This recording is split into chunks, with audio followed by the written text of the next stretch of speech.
যে আমাদের সকলের মাঝে একটা হেয় ভাব আছে ইসলামের প্রতি। আমরা সবাই মনে করি যে ইসলাম হয়তো শুধু কোরআন হাদিসের কথা বলে, ইসলাম হয়তো শুধু মুহাদ্দিস হওয়ার কথা বলে, ইসলাম হয়তো শুধু ফাকিহ হওয়ার কথা বলে।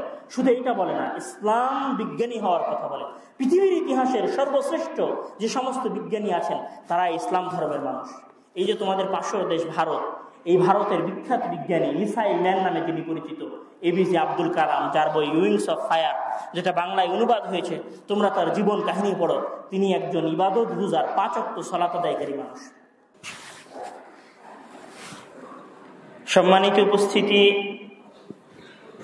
আজকে আমার সংক্ষিপ্ত জুমার খুতবার বিষয়বস্তু হচ্ছে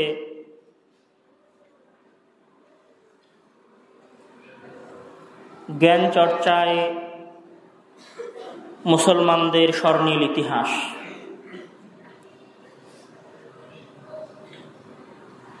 যদি পৃথিবীর বুকে যে সমস্ত ধর্ম বা দিন পরিচালিত হয়ে আসছে যুগ যুগ ধরে, বা এখন পর্যন্ত পৃথিবীর বুকে যে সমস্ত দিন বা ধর্ম টিকে আছে, সেই দিন বা ধর্মগুলোর ইতিহাস যদি যাচাই করা হয়, তাহলে দেখা যাবে যে একমাত্র ইসলামই এমন এক দিন বা এমন এক ধর্ম জ্ঞান চর্চার ক্ষেত্রে এবং জ্ঞান প্রসারের ক্ষেত্রে যার অবদান সবচেয়ে বেশি। পবিত্র কোরআন এবং হাদিসের মধ্যে অসংখ্য জায়গায় মহান আল্লাহ তাআলা এবং তার প্রিয় রাসূল মুহাম্মদ সাল্লাল্লাহু আলাইহি ওয়াসাল্লাম জ্ঞান প্রচার এবং প্রসারের কথা বলেছেন। যদি আরো সংক্ষেপে আমরা এই কথাটা বলি, তাহলে কোনোভাবেই বেশি হবে না যে ইসলামের মূল এবং প্রধান এজেন্ডা, মূল এবং প্রধান স্লোগান, মূল এবং আসল প্ল্যান যেটা ছিল, সেটা হচ্ছে মানুষকে শিক্ষিত করা, মানুষের মাঝে জ্ঞান চর্চা করা। তার প্রথম প্রমাণ হিসেবে যদি আমরা উপস্থাপন করতে চাই, তাহলে আমরা এটা বলতে পারি যে মহান আল্লাহ তাআলা যখন তার প্রেরিত সর্বশেষ রাসূলের উপরে এবং সর্বশ্রেষ্ঠ রাসূলের উপরে প্রথম যে ওহী মহান আল্লাহ তাআলা তার উপরে পাঠাচ্ছেন, সেই ওহী মহান আল্লাহ তাআলা শুরুই করছেন পড়ার আদেশ প্রদানের মাধ্যমে।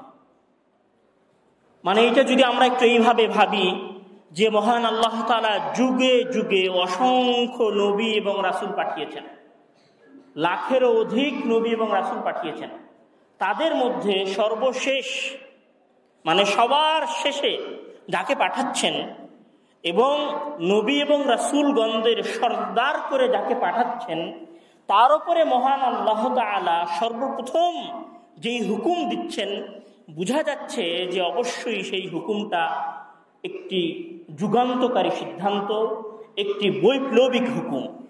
আর সেই হুকুমটা কি ছিল?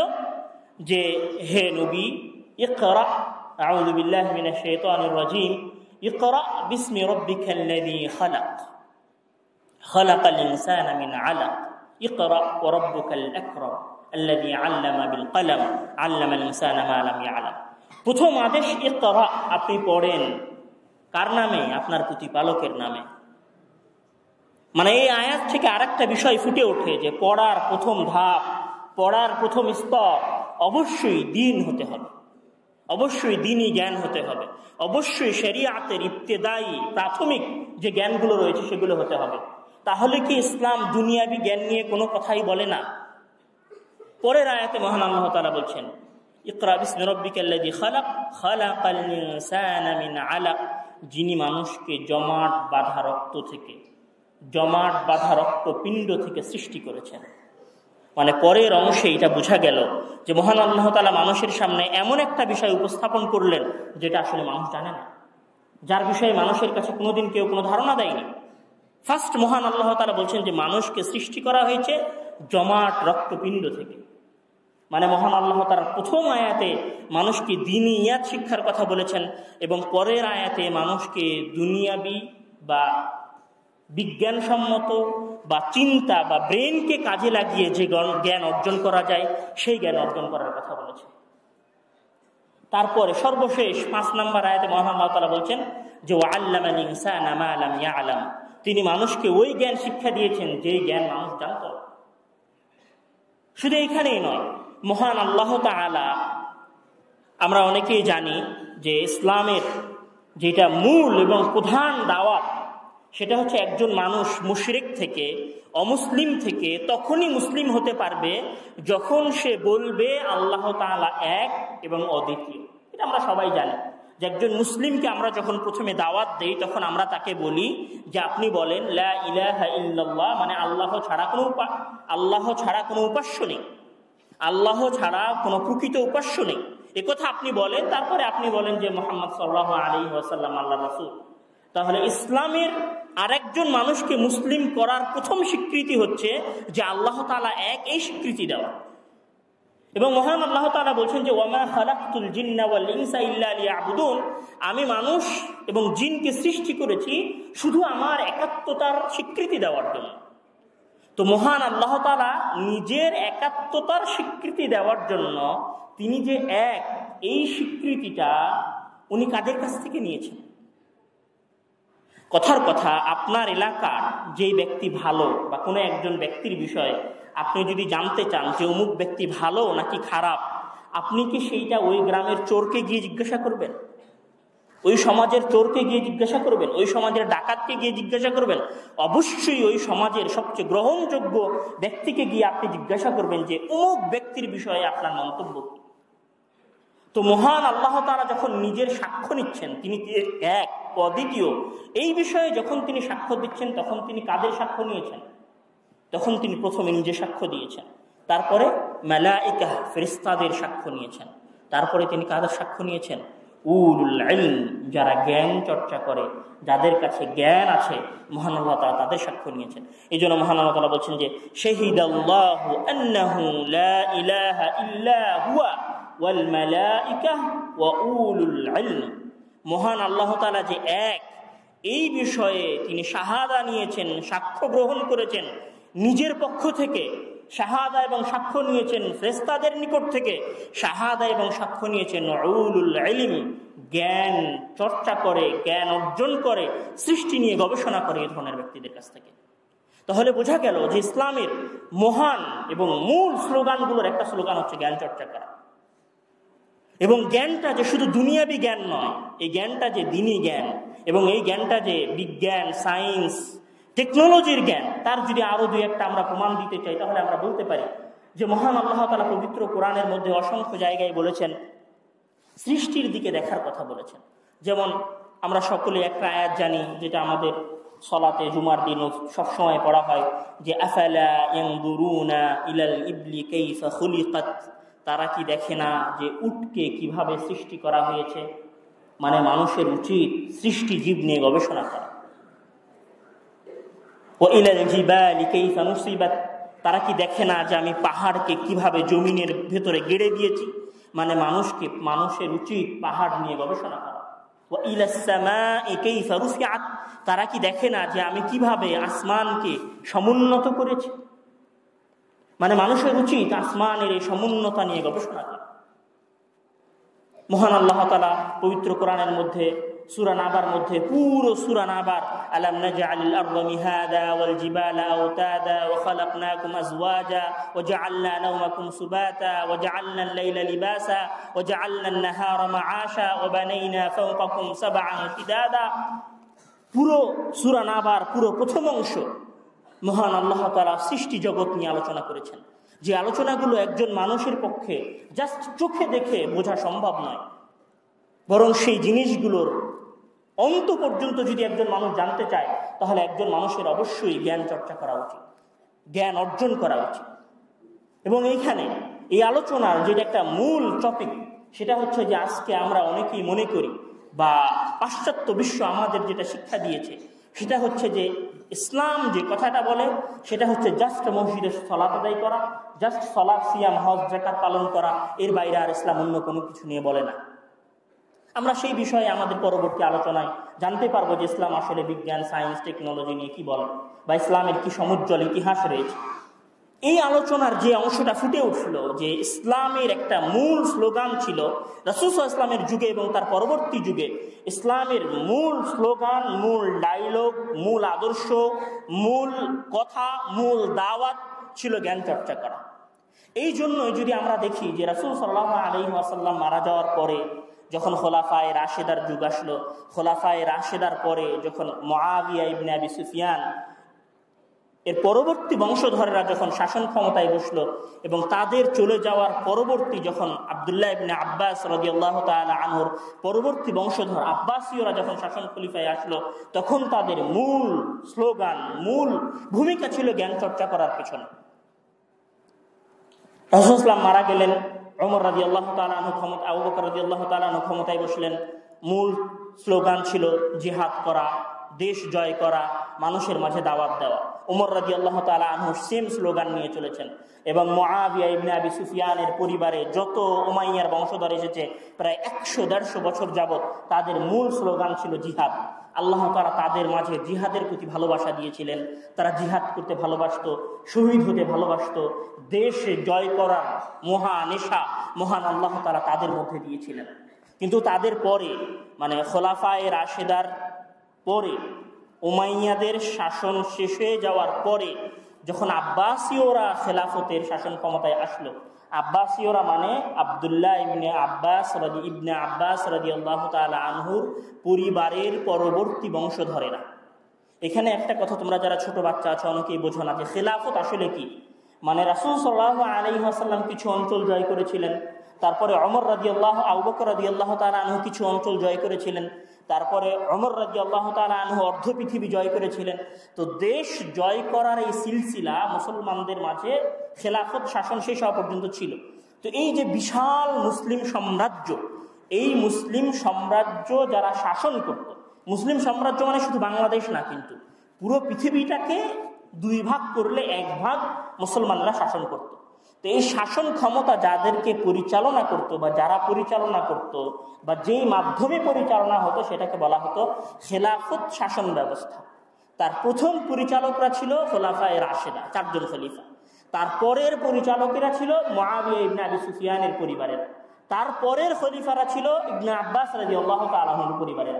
তো এরা অর্ধ পৃথিবী শাসন করত।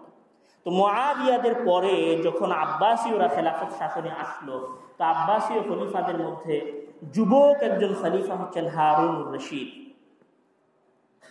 উনি যখন খেলাফত শাসন গ্রহণ করলেন, মাত্র 22 বছর বয়সে উনি খেলাফতে অধিষ্ঠিত হয়েছিলেন। প্রায় 20 থেকে 23 বছর যাবত উনি খেলাফত শাসন করেছিলেন। উনি পৃথিবীর ইতিহাসের একমাত্র খলিফা যিনি মুআত্তা মালিকের দার্স শোনার জন্য রাজপ্রাসাদ থেকে বের হয়ে মুহাদ্দিসিনদের দার্সে গিয়ে তার 2 সন্তান সহকারে বসতেন, আমিন এবং মামুন। উনি যখন শাসন ক্ষমতায় আসলেন তখন উনি বুঝতে পারলেন, উনি জ্ঞানপ্রেমী মানুষ ছিলেন। উনি এটা বুঝলেন যে আমরা শুধু যদি জিহাদ করি তাহলে হবে না, আমরা যদি আমাদের সভ্যতা প্রতিষ্ঠা করতে চাই, ইসলামিক জ্ঞান চর্চার সভ্যতা প্রতিষ্ঠা করতে চাই, তাহলে আমাদেরকে জ্ঞানের পেছনে শ্রম দিতে হবে। এখানে উনি শাসন ক্ষমতায় আসার পরে প্রথম যে কাজটা করেন, উনি একটা গবেষণাগার প্রতিষ্ঠা করেন। ওনার চাচা আবু জাফর আল মানসুর এর সংগ্রহে অনেক বই ছিল। মানে খলিফাদের যে রাজপ্রাসাদ ছিল, সেই রাজপ্রাসাদে ওনার চাচা আবু জাফর আল মানসুরের সংগ্রহে লক্ষ লক্ষ বই ছিল। উনি ওই সকল বইগুলোকে রাজপ্রাসাদ থেকে বের করে নিয়ে এসে একটা গবেষণাগার প্রতিষ্ঠা করেন, যে গবেষণাগারের নাম দেওয়া হয় বাইতুল হিকমাহ, যেটা শুধু একটি গবেষণাগার নয়, পৃথিবীর ইতিহাসের সর্বশ্রেষ্ঠ, সর্বোৎকৃষ্ট, সবচেয়ে বিখ্যাত এবং সবচেয়ে মহান গবেষণাগারগুলোর একটা গবেষণাগার হচ্ছে বাইতুল হিকমাহ। আমি যদি বলি পৃথিবীর আদি থেকে নিয়ে আজ পর্যন্ত, এই যুগের এবং তৎকালীন যুগের এবং তারও আগের যুগের, আদি যুগ থেকে নিয়ে আজ পর্যন্ত পৃথিবীর ইতিহাসের সর্বশ্রেষ্ঠ গবেষণাগারগুলোর একটা গবেষণাগার হচ্ছে বাইতুল হিকমাহ।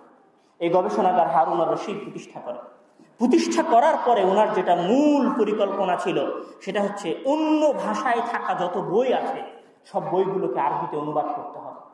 কেন আরবিতে অনুবাদ করতে হবে? সাংস্কৃতিক ভাষায় থাকা বই, ফার্সি ভাষায় থাকা বই, ল্যাটিন ভাষায় থাকা বই, গ্রিক ভাষায় থাকা বই, বৌদ্ধিস্টদের ভাষায় থাকা বই, সব বইগুলোকে আরবিতে অনুবাদ করতে হবে। কেন আরবিতে অনুবাদ করতে হবে? কেননা ইসলামের মূল ভাষা হচ্ছে আরবি, আর আরবিতে কোরআন এবং হাদিসের জ্ঞান বাদে অন্য কোনো জ্ঞান আরবিতে ছিল না। তো এখন যদি আপনি আর একজন মানুষকে নিজের দিকে আকৃষ্ট করতে চান, অন্তত জ্ঞানী শ্রেণীকে, তাহলে কি করতে হবে? উদাহরণস্বরূপ আমি বলি যে সাংস্কৃতিক ভাষায় 200টা বই আছে, গ্রিক ভাষায় 200টা বই আছে বিজ্ঞানে, ধরে নেন যে বৌদ্ধিস্ট ভাষায় আর 200টা বই আছে, ল্যাটিন ভাষায় আর 200টা বই আছে, তো সব ভাষা মিলিয়ে 1000 বই আছে চিকিৎসা বিজ্ঞানে।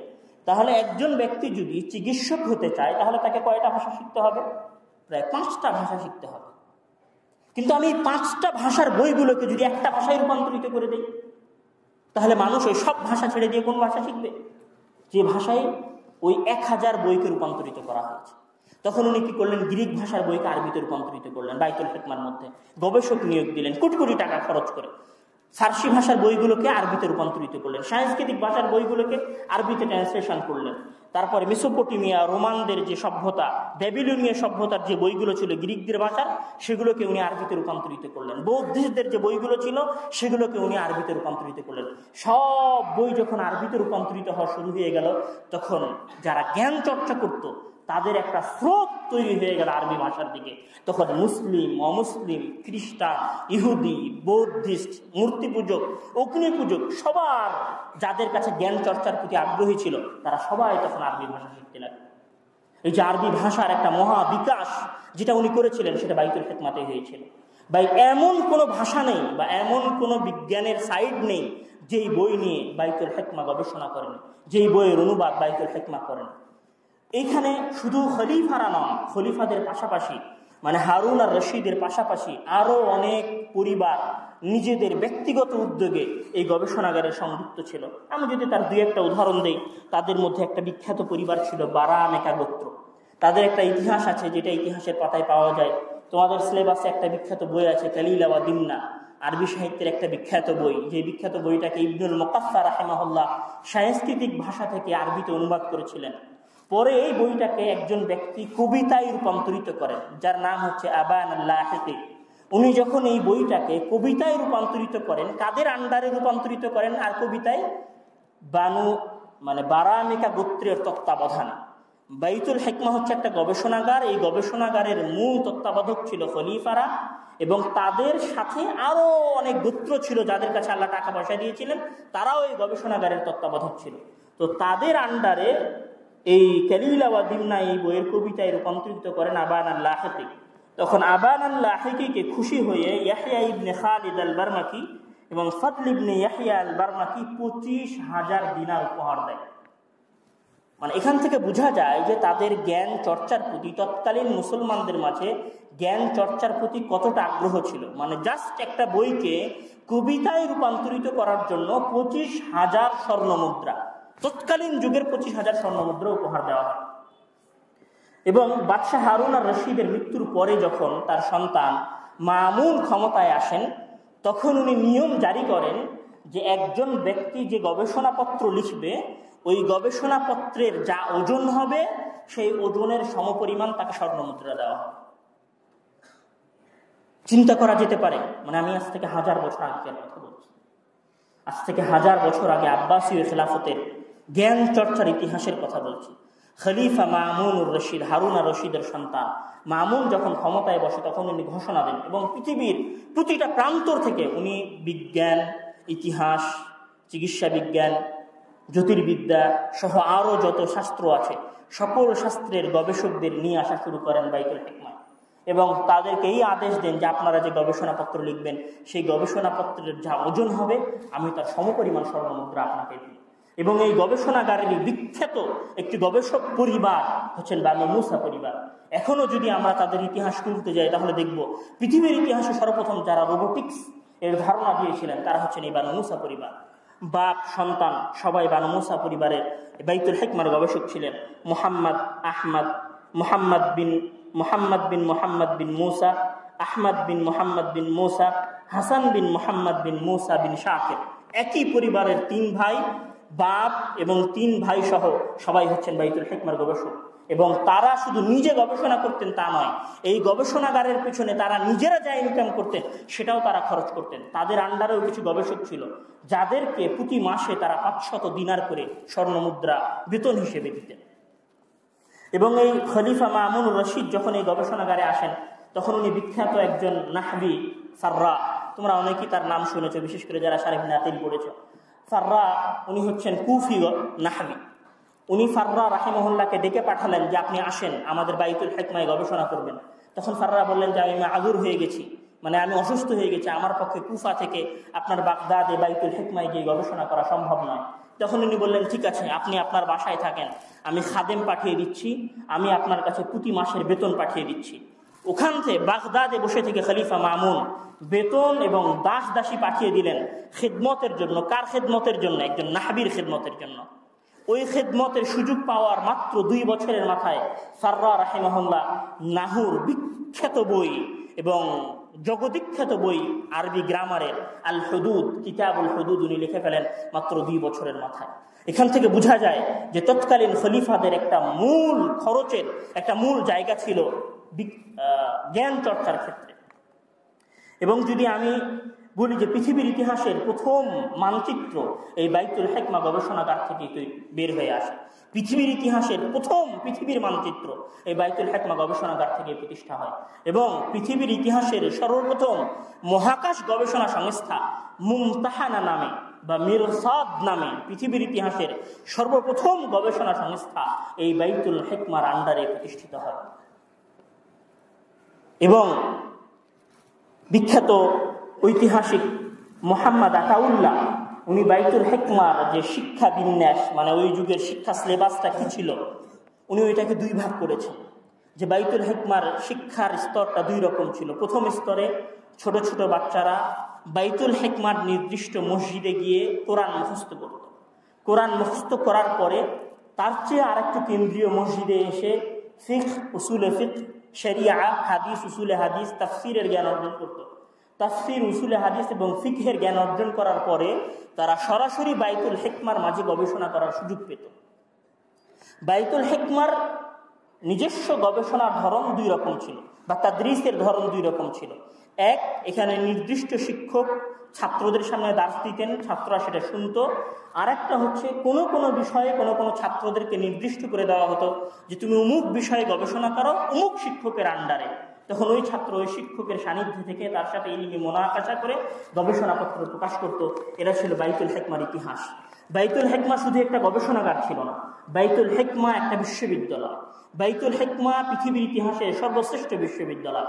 বাইতুল হিকমা তৎকালীন যুগের অক্সফোর্ড ইউনিভার্সিটি, বাইতুল হিকমা তৎকালীন যুগের ক্যামব্রিজ ইউনিভার্সিটি, বাইতুল হিকমা তৎকালীন যুগের আমি যদি বলি তো হার্ভার্ড ইউনিভার্সিটি।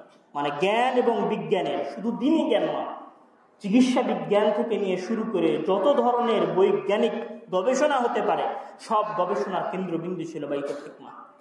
কিন্তু আমাদের শাসকদের পদস্খলনের কারণে, আমাদের শাসকদের অবহেলার কারণে যখন আব্বাসীয় খেলাফতের পতন ঘটে তাতারিদের হাতে, মানে যারা মঙ্গল থেকে এসেছিল হালাকু খান এবং চিঙ্গিস খানের হাতে যখন আমাদের বাগদাদের ইসলামী খেলাফতের পতন ঘটে তখন বাইতুল হিকমার এই গবেষণাগারেরও পতন ঘটে। কিন্তু বাইতুল হিকমা এই গবেষণাগারের পতন ঘটার পরে অঞ্চলভিত্তিক যে শাসন ক্ষমতা শুরু হয়, তৎকালীন শাসকেরা তখন নিজেদের আন্ডারে গবেষণাগার প্রতিষ্ঠা করতে শুরু করে। এর সুবাদে মিশরে মাকতাবাতুল আজিজ প্রতিষ্ঠিত হয়, হালাবে সাইফুদ্দৌলার মাকতাবা প্রতিষ্ঠিত হয়, দেমাস্ক মানে বর্তমান সিরিয়ার দেমাস্কে নুরুদ্দিন জিঙ্কি মানে সালাউদ্দিন আইয়ুবির যদি আমরা গুরু বলি তাহলে সালাউদ্দিন আইয়ুবির যিনি গুরু ছিলেন নুরুদ্দিন জিঙ্কি মাদ্রাসা নুরিয়া প্রতিষ্ঠিত করেন। ওই দেমাস্কের আশেপাশের অঞ্চল হোমাদ শহরে মাকতাবাত আবিল ফিদা প্রতিষ্ঠিত হয়। এছাড়াও দিমাশকে মাকতাবা জাহিরিয়া প্রতিষ্ঠিত হয়, তারাবলুসে মাকতাবা বানি আম্মার প্রতিষ্ঠিত হয় এবং কায়রাওয়ানে, যেটা এখন বর্তমানে তিউনিসিয়ার মধ্যে পড়ছে, কায়রাওয়ানে জামিয়া লা আদাম প্রতিষ্ঠিত হয় এবং তিউনুসে জামিয়া জৈতুনা, পৃথিবীর ইতিহাসের জামিয়া জৈতুনা, পৃথিবীর ইতিহাসের সবচেয়ে পুরনো এবং সবচেয়ে ঐতিহাসিক বিশ্ববিদ্যালয় প্রতিষ্ঠিত হয়, যেখান থেকে ইবনে খালদুনের মতো বিখ্যাত ঐতিহাসিক এবং বিখ্যাত সমাজবিজ্ঞানী বের হয়ে আসেন।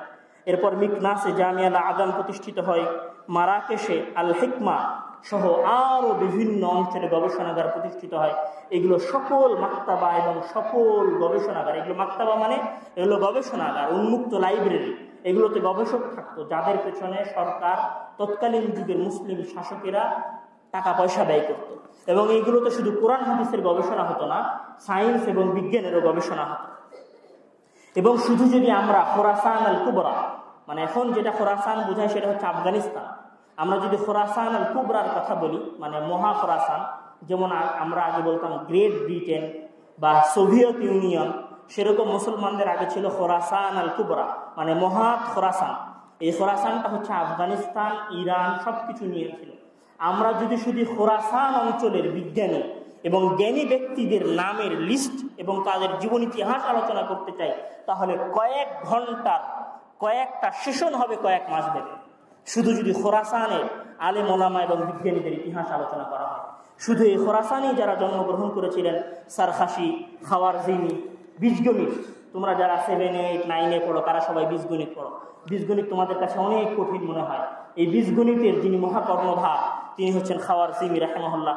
ওনার বই জিবর ওয়াল মুকাবিলা, এলজেব্রার আমরা বাংলা নাম বলি বীজগণিত।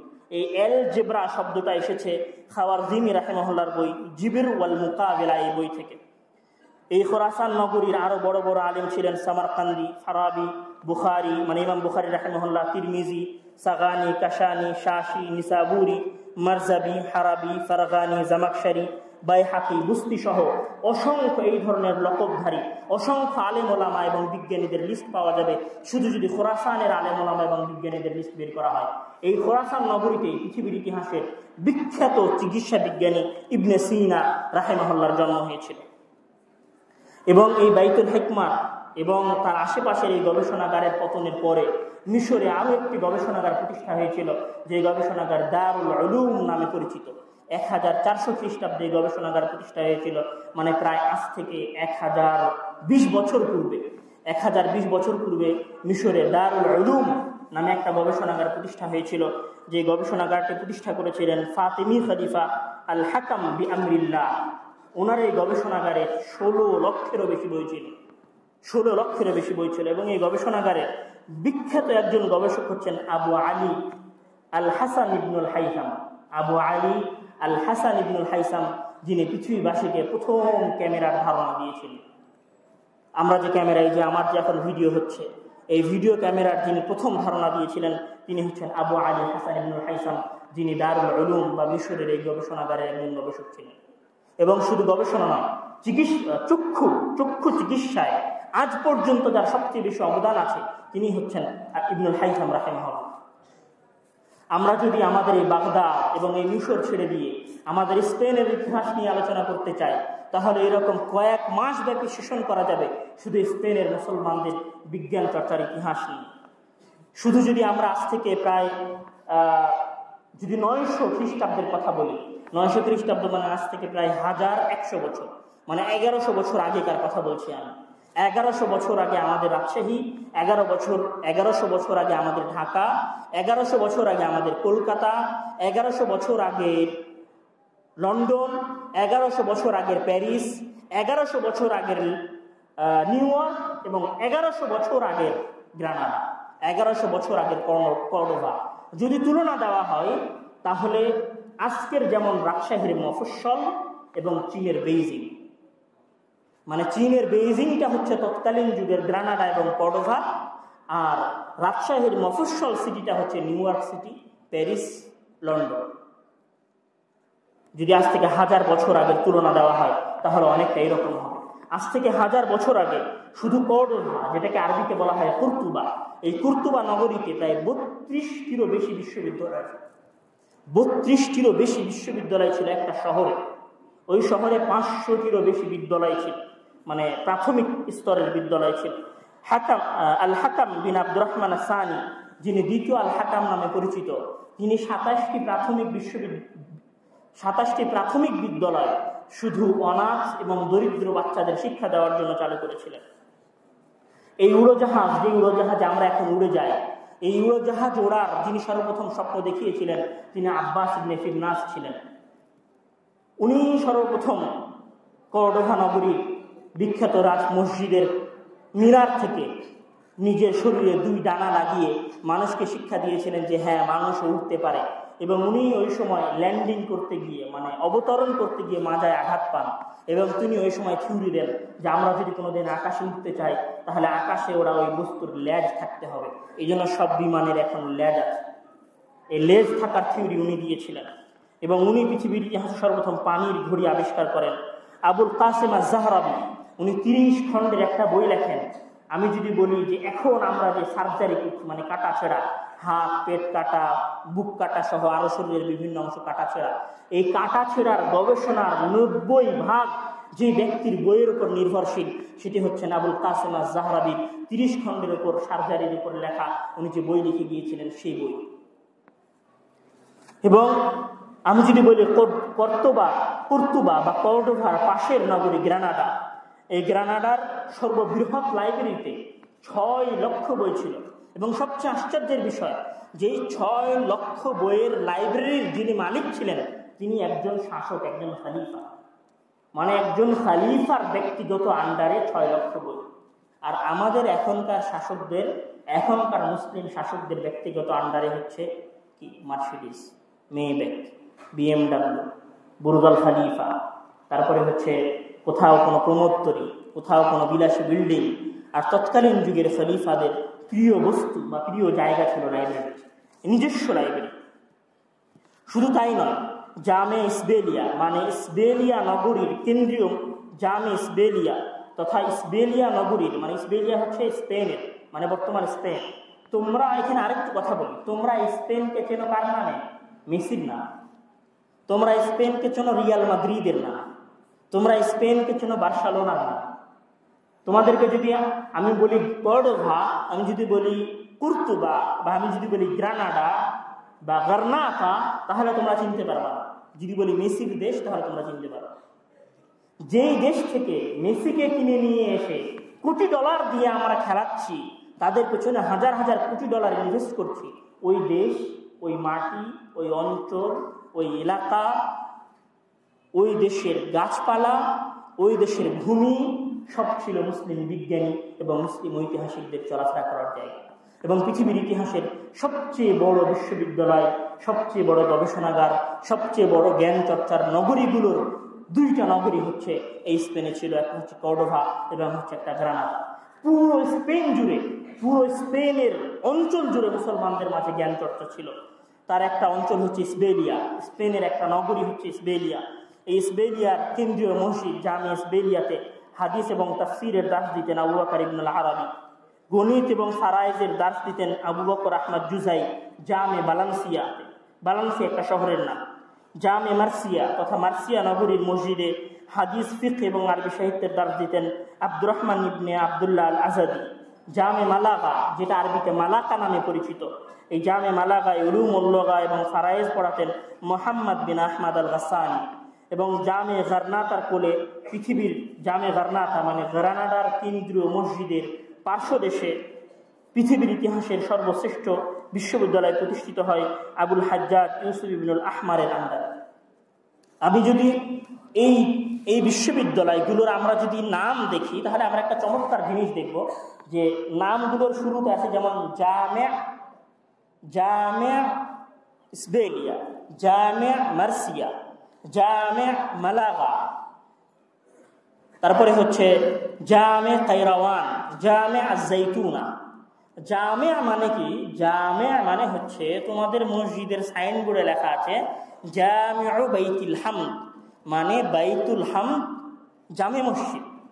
মানে জামে ইসবেলিয়া মানে ইসবেলিয়ার কেন্দ্রীয় মসজিদ। জামে গার্নাতা মানে গ্রানাডার কেন্দ্রীয় মসজিদ। জামে আজ-জাইতুনা মানে জাইতুনার কেন্দ্রীয় মসজিদ। এই জামে, এই শব্দটা থেকে এবং এই মসজিদগুলোর এই দার্সগাহ থেকে একটা কথা স্পষ্টভাবে ফুটে ওঠে যে মুসলমানদের জ্ঞান এবং বিজ্ঞান চর্চার মূল কেন্দ্রস্থল ছিল মসজিদ। এবং জ্ঞান এবং বিজ্ঞান চর্চার প্রাথমিক স্তর, প্রথম স্তরে ছিল দিন চর্চা। মানে আজকে আমাদের যদি বাংলাদেশের এলিট শ্রেণীর কথা বলি, তাহলে বাংলাদেশের এলিট শ্রেণীর মাঝে তারা এটা মনে করে যে একজন, বা এটা বর্তমান উন্নত বিশ্বের একটা শিক্ষা হচ্ছে যে একজন মানুষ যদি দিনদার হতে চায়, তাহলে কখনোই একজন মানুষ যদি ভালো বিজ্ঞানী হতে চায়, তাহলে কখনোই সে দিনদার হতে পারবে না। তুমি যাও ঢাকায় যারা নামি দামি ইউনিভার্সিটিতে পড়াশোনা করে, নর্থ সাউথ অথবা ঢাকা ক্যান্টনমেন্ট অথবা ঢাকার নটরডেমে যারা পড়াশোনা করে, তারা দেখবা দিন থেকে একটু দূরে থাকতে পছন্দ করে। কেন? তারা মনে করে যে দিনদার ব্যক্তি কোনোদিন বিজ্ঞানী হতে পারে না। তারা দিনকে বিজ্ঞানের সাথে সাংঘর্ষিক মনে করে। কিন্তু আমরা যদি এটা বলি যে বর্তমান পৃথিবী যেই বিজ্ঞানের উপর দাঁড়িয়ে আছে, বর্তমান পৃথিবী যেই উন্নতির উপর দাঁড়িয়ে আছে, বর্তমান পৃথিবীর উন্নতির যে ভিত্তি, এই ভিত্তিটা মূলত মুসলমানদের ১১২০ বছরের খেলাফত শাসনের উপর প্রতিষ্ঠিত, তাহলে কোনোদিন বেশি হবে না। বর্তমান পৃথিবী বিজ্ঞানের যে আসমানে পৌঁছেছে, এই আসমানের নিচে পৌঁছার যে ভিত্তি, যে মাধ্যম, এই মাধ্যমটা হচ্ছে আমাদের বাগদাদ, এই মাধ্যমটা হচ্ছে আমাদের স্পেনের গ্রানাডা, এই মাধ্যমটা হচ্ছে আমাদের স্পেনের কর্ডোভা, এই মাধ্যমটা হচ্ছে মিশরের দারুল উলুম। তাহলে কোনোদিন বেশি হবে না। কিন্তু সময়ের সাথে সাথে পরিবর্তন হয়েছে। আমাদের মুসলিম শাসকেরা পাশ্চাত্যদের দ্বারা প্রভাবিত হয়েছেন। আমাদের মুসলিম শাসকেরা আমেরিকা, লন্ডন, ব্রিটেনের দ্বারা প্রভাবিত হয়েছেন। তারা জ্ঞান বিজ্ঞানের চর্চা ছেড়ে বিল্ডিংয়ের প্রতিযোগিতায় লিপ্ত হয়েছেন। জ্ঞান বিজ্ঞানের চর্চা ছেড়ে তারা বিলাসিতার চর্চায়, তার উৎসাহ, আনন্দ, উৎফুল্লতার পেছনে মেতে গেছেন। জনগণের পেছনে টাকা খরচ করছেন যেন জনগণ আনন্দ উল্লাস করতে পারে, এবং ওই টাকা অর্জন করে ওই টাকাও ব্যয় করছেন আনন্দ উল্লাসের পেছনে। আজকেও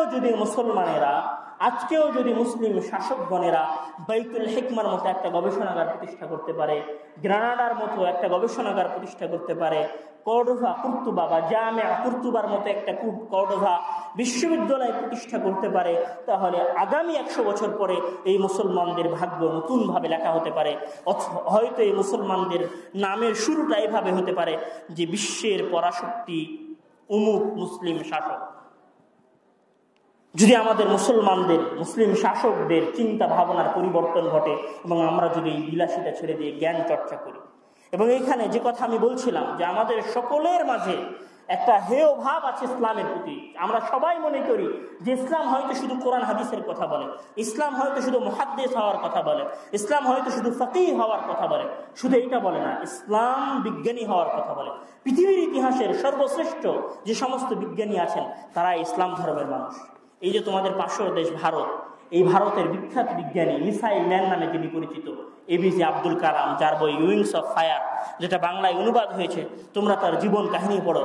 তিনি একজন ইবাদত গুজার, 5 ওয়াক্ত সালাত আদায়কারী মানুষ। তোমরা বিখ্যাত পারমাণবিক বিজ্ঞানী আব্দুল কাদের, যিনি পাকিস্তানের জাতি গৃহবন্দী ভিতরে রাখা হয়েছিল, তার জীবন কাহিনী খুলে পড়ো। তিনি একজন 5 ওয়াক্ত সালাত আদায়কারী ইবাদত গুজার মানুষ। পৃথিবীর বিখ্যাত গবেষকদের একজন গবেষক, নিউরোসায়েন্টিস্ট হওয়া অনেক কঠিন। এই নিউরোসায়েন্টিস্টদের একজন বিখ্যাত নিউরোসায়েন্টিস্ট হচ্ছে আফিয়া সিদ্দিকী, যিনি শুধুমাত্র তার দিনের কারণে অমুসলিম শাসকদের হাতে অত্যাচারের মুখে পড়ে মৃত্যুবরণ করেন, শাহাদত বরণ করেন। তিনি একজন দিনদার গবেষক ছিলেন। কোনোদিন বিজ্ঞানী হওয়া, কোনোদিন একজন উন্নত গবেষক হওয়ার পথে ইসলাম বাধা নয়, বরং ইসলাম মানুষের মাঝে দ্বীনি জ্ঞান চর্চার কথা বলে, ইসলাম মানুষের মাঝে দুনিয়াবি জ্ঞান চর্চার কথা বলে। তবে ইসলামকে ছেড়ে দিয়ে সেই জ্ঞান চর্চার কথা বলে না, বরং ইসলামকে সাথে রেখে সেই জ্ঞান চর্চার কথা বলে। মহান আল্লাহ তাআলা আমাদের শাসকদেরকে সঠিক বুঝ দান করার তৌফিক দান করুক এবং তাদেরকে জ্ঞান প্রচার এবং প্রসারের পেছনে টাকা খরচ করার তৌফিক দান করুক। আল্লাহুম্মা আমিন। আখিরু দাওয়ানা আলহামদুলিল্লাহি রাব্বিল আলামিন।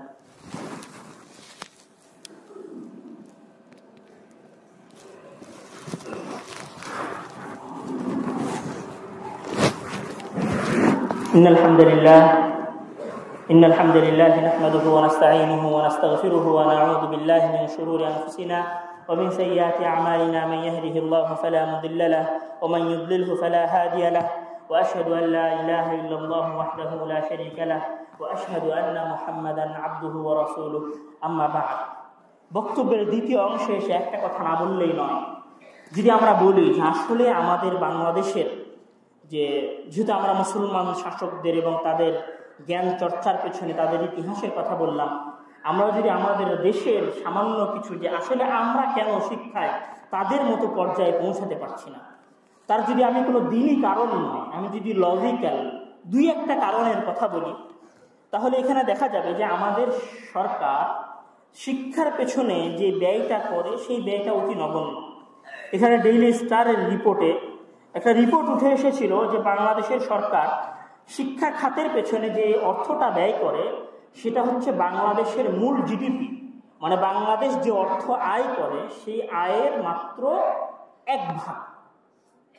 অর্থাৎ এই টাকাটা ভারত, নেপাল, আফগানিস্তান, শ্রীলঙ্কা তাদের শিক্ষা খাতে যে ব্যয়টা করে তাদের শিক্ষা খাতের ব্যয়ের চেয়ে আমাদের বাংলাদেশের সরকারের শিক্ষা খাতের ব্যয়ের পরিমাণ কম। তো একটা দেশ যদি তার শিক্ষা খাতে ব্যয় কম করে তাহলে একটা শিক্ষিত সমাজ কিভাবে গড়ে উঠবে? তো ব্যয় কেন করে না, এর জবাব আব্দুল্লাহ ভাই, তোমাদের সকলের পরিচিত আব্দুল্লাহ বিন আব্দুর রাজ্জাক, উনি একটা বক্তব্যের মাঝে দিয়েছিলেন যে একজন মানুষ যখন জ্ঞানী হবে, একজন মানুষ যখন জ্ঞান অর্জন করবে, তখন আপনি তাকে দিয়ে অনৈতিক কার্যকলাপ, মানুষ মারামারি করা, খুন খারাপি করা, মানুষ হত্যার নোংরা রাজনীতি করানো আপনার পক্ষে সম্ভব হবে না। এই জন্য এটা বাংলাদেশের আদি থেকে, এটা নির্দিষ্ট কোনো শাসককে কেন্দ্র করে না, বাংলাদেশের আদি থেকে নিয়ে এখন পর্যন্ত যারাই শাসন ক্ষমতা এসেছেন তারাই চেয়েছেন এদেশের সাধারণ মানুষ যেন জ্ঞান বিমুখ থাকে, এদেশের সাধারণ মানুষ যেন জ্ঞান চর্চা না করে, এদেশের সাধারণ মানুষ যেন জ্ঞান বিজ্ঞানের প্রতি ঝুঁকে না যায়, এদেশের সকল জনগণের মাঝে যেন এরকম না হয় যে আমাদের দেশের 99% মানুষ শিক্ষিত। এটার পিছনে মূল কারণ তাদের শাসন করা, তারা অর্থ ব্যয় কম করে এই কারণ। এখানে যদি আমি আরো একটা কথা বলি, তোমাদের মধ্যে যারা আলেমিয়াতে উঠেছে বা যারা মাদ্রাসা বোর্ড থেকে আলিম পাস করেছে তাদের সবার ভেতরে জুনুন আছে। কিসের জুনুন? ঢাকা ইউনিভার্সিটিতে ভর্তি হওয়া। ঢাকা ইউনিভার্সিটিতে ভর্তি হতে পারা মানে মুই কি হনুরে, মানে যে ঢাকা ইউনিভার্সিটিতে ভর্তি হতে পারে ওর ভেতরে এরকম একটা ভাব চলে আসে, মুই কি হনুরে, মানে ওর পা মাটিতে পড়ে। আমি যদি শুধু বলি যে ডেইলি স্টার একটা রিপোর্ট প্রকাশিত হয়েছিল টাইমস হায়ার এডুকেশনে, যে পৃথিবীর টাইমস হায়ার এডুকেশন তার একটা রিপোর্ট প্রকাশ করেছিল যে পৃথিবীর সর্বশ্রেষ্ঠ ইউনিভার্সিটিগুলোর মধ্যে কারা আছে। তো পৃথিবীর সর্বশ্রেষ্ঠ 1000 ইউনিভার্সিটির মধ্যে বাংলাদেশের বুয়েটেরও নাম নেই। বোঝে এই কথাটা? যেই বুয়েট, বাপরে বাপ, বুয়েটে পড়ে চোখ কপালে উঠে যায় আমার। ঢাকা ইউনিভার্সিটিতে পড়ে ইকোনমিক্সে, লয়ে, চোখ কপালে ওঠা অবস্থা। অথচ ঢাকা ইউনিভার্সিটির নাম পৃথিবীর 1000টা ইউনিভার্সিটির মধ্যে নাই। মানে 101, 201, 301, 401, 501, 601, 701, 801, 901 এর মধ্যে বাংলাদেশের কোনো ইউনিভার্সিটির নাম নাই। 1000 ইউনিভার্সিটির পরে নাম আছে। তাহলে চিন্তা করো আমাদের শিক্ষা ব্যবস্থার কি অবস্থা। এই ঢাকা ইউনিভার্সিটিতে যখন একজন ছাত্র যায় তখন তাকে প্রথমে গণরুমের মধ্যে রাখা হয়। তোমরা যারা ঢাকায় গেছো তারা দেখে এসেছো, ওই গণরুমের পরিবেশ দেখে আসি। একটা ছাত্র যদি ওই গণরুমে 1 বছর থাকে, সে পড়বে কি? তার মাঝে পড়ার চিন্তা তার মাথা থেকে বের হয়ে যাবে, সে মানুষ থাকবে না, অমানুষ হয়ে যাবে, তার কোনো শিষ্টাচার, চরিত্র, মূল্যবোধ, নৈতিক মূল্যবোধ কিচ্ছু থাকবে না, সব নষ্ট হয়ে যাবে ওই 1 বছর গণরুমে থাকা।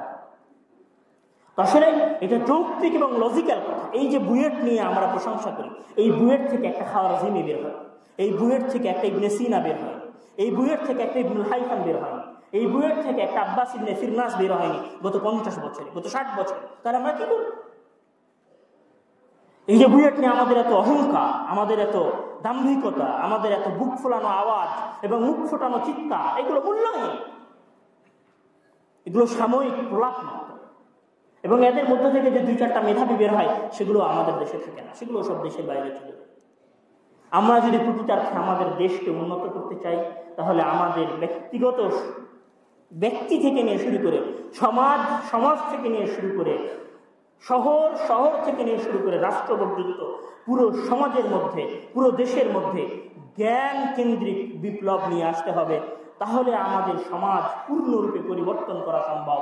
তাহলে এই বাংলাদেশ আর একটা বাগদাদ হতে পারে, তাহলে এই বাংলাদেশ আর একটা কর্ডোভা হতে পারবে, তাহলে এই বাংলাদেশ আর একটা গ্রানাদা হতে পারবে, যদি আমরা আমাদের মাঝে জ্ঞান এবং জ্ঞানের চর্চা নিঃস্বার্থভাবে নতুন করে দেশকে প্রকৃতার্থে উন্নতি করার স্বপ্ন নিয়ে যদি আমরা এই দেশের শিক্ষা ব্যবস্থার পেছনে ব্যয় করি।